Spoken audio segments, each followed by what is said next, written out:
जय भीम दोस्तों, मैं रजत मौर्य आप सभी का स्वागत करता हूं बहुजन साहित्य के इस विशेष सीरीज, इस विशेष कार्यक्रम किताब पर चर्चा में, जहां हम चर्चा करते हैं बहुजन लेखकों द्वारा लिखी गई किताबें और बहुजन मुद्दों पर केंद्रित किताबों पर। आज के इस वीडियो में हम लोग ये समझने की कोशिश करेंगे कि पाली का जो साहित्य है, बुद्ध का जो साहित्य है, उसके ऊपर हम लोग आंख बंद करके विश्वास कर सकते हैं या नहीं कर सकते। और साथ में ही इस बात का भी जवाब दूंगा कि मैं ये प्रश्न चिन्ह क्यों लगा रहा हूं।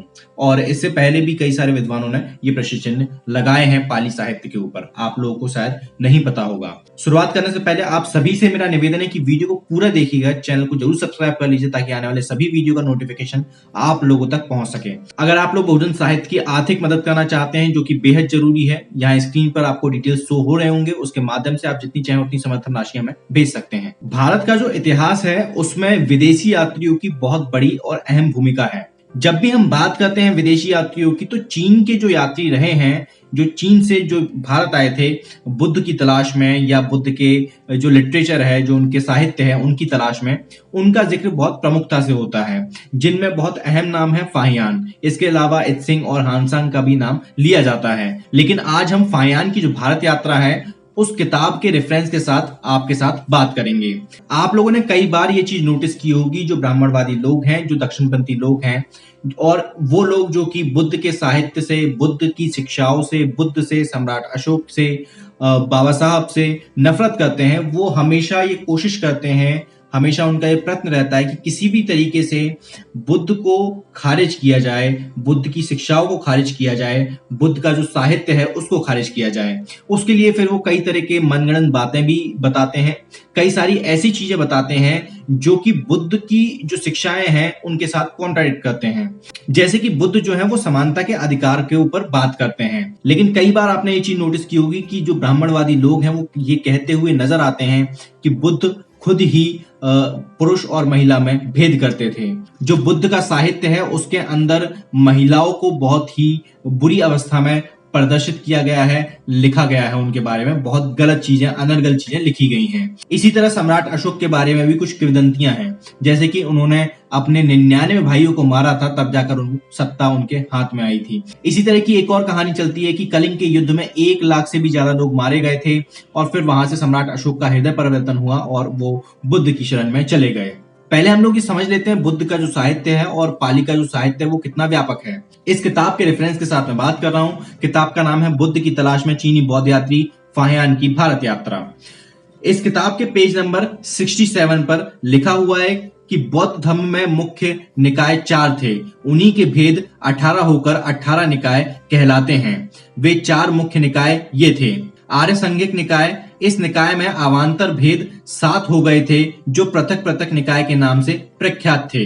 मतलब कि जो आर्य सांघिक निकाय हैं उनके 7 भाग हो गए थे और फिर वो बाद में अलग अलग नामों से प्रख्यात हुए। इसी तरह आर्य स्थवे निकाय, इसके भी अवान्तर निकाय 3 थे, मतलब ये भी 3 भागों में डिवाइड हो गया था और उसके बाद फिर वो उन्हीं 3 के अलग अलग नामों के साथ प्रख्यात हुआ। इसी तरह है आर्य सम्मित निकाय, इसी के 4 अवान्तर निकाय थे, मतलब इसके भी 4 भाग हो गए थे। फिर इसके बाद आता है चौथा आर्य सर्वास्तिवाद निकाय, इसके भी 4 अवान्तर निकाय हो गए थे और वो भी अलग अलग नाम से प्रख्यात हुए।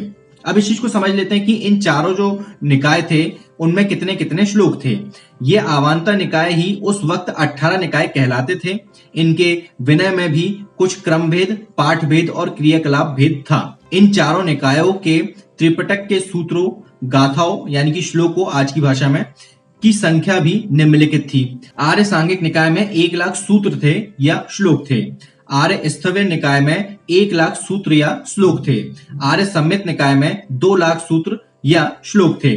आर्य सर्वास्तिवाद निकाय में कितने श्लोक थे ये ज्ञात नहीं है। फाहियान जब अपने देश चीन से जब वो भारत आते हैं तो एक लक्ष्य के साथ आते हैं, एक ध्येय के साथ आते हैं। वो चाहते हैं कि भारत में जो बुद्ध के जो पूरे साहित्य है उसको वो अपने चीन देश में लेकर जाएं और वहां उनका प्रचार प्रसार करें। चीन में जो साहित्य था बुद्ध का वो अधूरा साहित्य था और उसी की खोज में फाहियान भारत आते हैं। पटना में रहकर फाहियान ने बुद्ध के उन सारे साहित्य को खोजा, लेकिन उसकी मूल प्रति नहीं मिली। आगे मैं आपको पढ़ के बता देता हूं कि इस किताब के पेज नंबर 67 पे क्या लिखा हुआ है।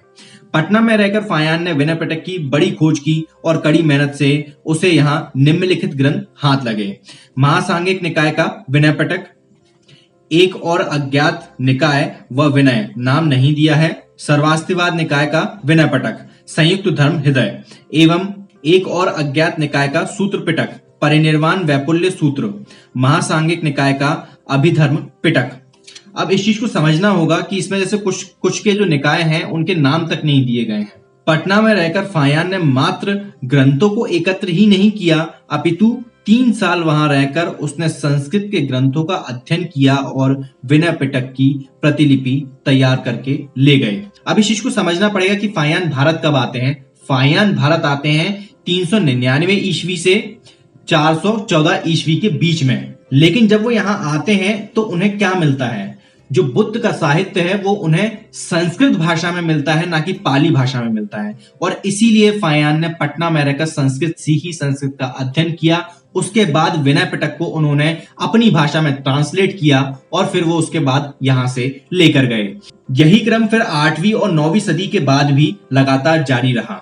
उसके बाद फिर आप देखेंगे कि जब अंग्रेज आए इस देश में, उस समय भी जो बुद्ध का साहित्य है वो बड़ी मात्रा में ट्रांसलेट हुआ अलग अलग भाषाओं में। उसके बाद फिर 21वीं सदी में भी लगातार जो बुद्ध का साहित्य है वो ट्रांसलेट किया जा रहा है पूरी दुनिया भर की भाषाओं में।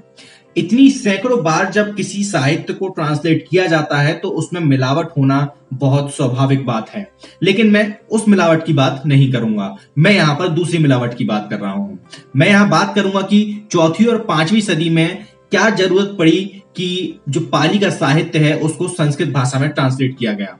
अब यहां पर एक और चीज सोचने वाली बात यह है कि जो व्यक्ति चीन से भारत आ सकता है, क्या वो व्यक्ति भारत में रहकर मूल प्रतियों की खोज नहीं कर सकता था, या फायान ने उन मूल प्रतियों की खोज नहीं की होगी? ये प्रश्न आपके सामने मैं रख रहा हूं। मेरा मानना है कि जरूर की होगी, लेकिन उनको मिली नहीं होंगी, ये बात एक अलग है। फायान को भारत में कोशिश करने पर भी, ढूंढने पर भी पाली साहित्य की जो मूल प्रतियां वो नहीं मिली, मतलब कि वो मूल प्रतियां जो हैं वो नष्ट कर दी गई। मेरा जो एक अनुमान है, जो मेरा मानना है कि जिन लोगों ने संस्कृत भाषा से ट्रांसलेट किया था उन लोगों ने मूल प्रति को नष्ट किया होगा, क्योंकि आखिरी बार, ऐसा मेरा अनुमान है कि आखिरी बार जो मूल प्रतियां रही होंगी वो उनके पास रही होंगी और उन्होंने मूल प्रतियों से ही ट्रांसलेट किया होगा। ये केवल मेरा अनुमान है, केवल मेरे तर्क हैं, इस चीज को समझिएगा। इसका मैं कोई एविडेंस नहीं दे रहा हूं, लेकिन ट्रांसलेशन बहुत बड़ी पैमाने पर हुआ था, या ये कहें कि पूरे के पूरे बुद्ध साहित्य को ही संस्कृत भाषा में ट्रांसलेट किया था। इसका हमारे पास लिटरेचर, साहित्यिक सबूत हमारे पास अवेलेबल है। फायान की भारत यात्रा का पेज नंबर 67 कोई भी उठा के पढ़ सकता है। इन सबूतों को देखने के बाद मैं इस नतीजे पर पहुंचा हूं कि पाली साहित्य को जिन लोगों ने संस्कृत भाषा में ट्रांसलेट किया उन्होंने मूल प्रतियां उसकी नष्ट की होंगी या छुपाई होंगी। मेरा जहां तक अनुमान है, जहां तक मैं समझता हूं चीजों को, उन्होंने नष्ट कर दिया होगा। संस्कृत भाषा जो है वो बहुत आम जन की भाषा नहीं है, तो ऐसी क्या जरूरत आन पड़ी उन लोगों को कि उन्होंने संस्कृत भाषा में ट्रांसलेट किया? क्या दूसरी और जो आम जनमानस की जो भाषा थी उसमें ट्रांसलेट क्यों नहीं किया? पहला सवाल, ये बड़ा सवाल उठता है। मेरे अनुमान से उनके मन में कोई ना कोई चोर रहा होगा, कोई उनके अंदर कुटिलता रही होगी कि इस साहित्य को नष्ट करके या इस साहित्य के अंदर बड़े पैमाने पर घालमेल करके हम इसको फिर आगे रखेंगे या आगे ले जाएंगे। आपको डॉक्टर अंबेडकर की उस बात को याद रखना पड़ेगा। डॉक्टर अंबेडकर अपनी किताब क्रांति और प्रतिक्रांति में लिखते हैं कि भारत का जो इतिहास है वो हिंदुइज्म और बुद्धिज्म के बीच का संघर्ष है। हमें इस चीज को समझना पड़ेगा कि जो ब्राह्मणवादी लोग हैं, जो दक्षिणपंथी लोग हैं उस समय के, उन लोगों ने बुद्ध के साहित्य के अंदर बहुत बड़े पैमाने पर मिलावट की है। ये इसका मैं सबूत दे रहा हूं आपको, कोई हवा में बात नहीं कर रहा, हवाबाजी नहीं कर रहा हूं, सबूत दे रहा हूं। ये सबूत है मेरे पास। फायान का जो यात्रा वृतांत है उसमें ये चीज लिखी हुई है, पेज नंबर 67। बार बार दोहरा रहा हूं, कोई भी जाकर इस चीज को पढ़ सकता है। यहाँ पर एक और चीज बहुत क्लियर हो जाती है, साहित्यिक सबूतों के आधार पर मैं बता रहा हूं कि 4वीं और 5वीं सदी में भी संस्कृत भाषा थी, लेकिन उसके जो पुरातात्विक सबूत मिलते हैं वो हमें 8वीं और 9वीं सदी से मिलना शुरू होते हैं। इस चीज को समझ लीजिए और याद रखिएगा कि संस्कृत भाषा का जो साहित्यिक सबूत हमें मिलता है वो हमें मिलता है 4वीं और 5वीं सदी का, लेकिन जो पुरातात्विक सबूत हैं वो हमें मिलते हैं 8वीं और 9वीं सदी के बाद। अच्छा, यहां पर सिर्फ मैं ही इकलौता इंसान नहीं हूं जो ये चीज कह रहा है। कि बुद्ध का जो साहित्य है उसके अंदर बड़े पैमाने पर मिलावट हुई है। ये वीडियो बनाने से पहले मैंने दिन में डॉक्टर राजेंद्र प्रसाद सर से बात की थी और उनका भी यही मानना है। उस वक्त मैं उनसे परमिशन नहीं ले पाया कि उनकी जो ऑडियो क्लिप है, जो हमारी जो वार्तालाप हुई है, जो हमारी चर्चा हुई है, उसको मैं इस वीडियो में इंक्लूड करूं या नहीं करूं। तो इसलिए मैं वो ऑडियो क्लिप यहाँ पे इंक्लूड नहीं कर रहा हूं। आप लोग बस मेरे ऊपर विश्वास ही कर सकते हैं। इस किताब का रिव्यू किया जा चुका है, आप लोग इस किताब का रिव्यू जरूर देखें जाकर। और भी बहुत सारी किताबों के रिव्यू किए जा चुके हैं, बहुत सारी किताबों के ऊपर सीरीज चालू है, बहुत सारी किताबों के ऊपर चर्चा करता रहता हूं मैं। उन सारे वीडियोस को भी जाकर देखिए आप लोग, वो भी बहुत ज्यादा जरूरी वीडियो है। आप लोगों को बहुत सारी नई चीजें देखने को, समझने को, सुनने को मिलेंगी। इस किताब को आप अमेजोन के माध्यम से मंगा सकते हैं और सम्यक प्रकाशन की जो वेबसाइट है वहां से भी आप इस किताब को मंगा सकते हैं। अमेजोन का लिंक मैं आपको दे दूंगा और सम्यक प्रकाशन का जो वेबसाइट है उनकी भी लिंक मैं आपको डिस्क्रिप्शन बॉक्स में दे दूंगा। उम्मीद करता हूं कि इस वीडियो से आप लोगों को कुछ सीखने को, कुछ समझने को जरूर मिला होगा। अगर ये वीडियो आपको जरा भी काम का लगा, जरा भी ज्ञानवर्धक बातें मैंने आपके साथ साझा की हैं, तो इस वीडियो को शेयर जरूर कीजिएगा और कमेंट जरूर कीजिएगा। मैं रजत मौर्य मिलता हूं आपसे अगले वीडियो में फिर किसी किताब के साथ। तब तक अपना और अपनों का ध्यान रखें, पढ़ने की आदत को विकसित करें, क्योंकि पढ़ेगा इंडिया तभी तो बढ़ेगा इंडिया। जय भीम, जय भारत, जय संविधान, जय जोहार।